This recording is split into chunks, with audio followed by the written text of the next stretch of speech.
अशा वृत्तीच्या लोकांना मला हे विचारायचंय की कधीपर्यंत कुठपर्यंत तुम्ही तुमचा आत्मसन्मान कोणाच्या तरी उंबरठ्यावर गहाण ठेवणार आहात. तर नमस्कार, राम राम मंडळी, मी अभिषेक आणि स्वागत आहे तुमचं आपल्या एका नवीन व्हिडिओमध्ये.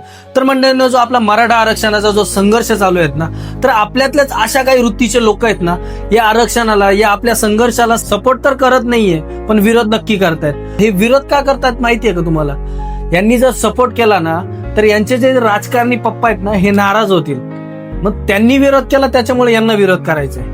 पण अशा भांडगुळांना, अशा वृत्तीच्या लोकांना मला हे विचारायचंय की कधीपर्यंत कुठपर्यंत तुम्ही तुमचा आत्मसन्मान कोणाच्या तरी उंबरठ्यावर गहाण ठेवणार आहात. कधीतरी आपला आत्मसन्मान जागा करा. गोरगरीब गरजवंत जनतेसाठी कधीतरी संघर्ष करायला, कधीतरी उभं राहायला शिका.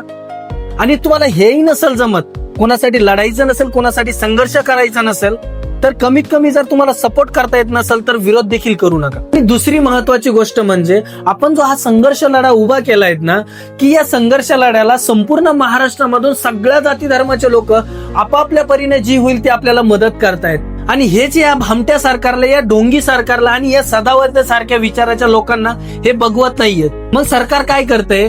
मग आपल्या येणाऱ्या ज्या मदतीच्या गाड्या आहेत ते बाहेर कुठेतरी पोलिसांना अडवायला लावायच्या, कुठेतरी आपल्या या संघर्षामध्ये अडथळा येईल, व्यत्यय येईल, असे काहीतरी प्रकार करायचे. पण या सरकारला कोण सांगल? हा सगळा जो समाज आहेत ना, या समाजामागे संपूर्ण महाराष्ट्र उभा आहे. सगळ्या जाती धर्माचे लोक उभे आहेत. या संपूर्ण महाराष्ट्रामधील सर्व जाती धर्माच्या लोकांना मला माझ्या मराठा समाजाच्या वतीने एक गोष्ट सांगायची. तुम्ही जो आज आमच्या संघर्ष लढ्याला जे तुमचा तो आम्हाला साथ देतायत, जो तुमचा पाठिंबा आहे, हा मराठा समाज तुम्हाला कधीच विसरणार नाही.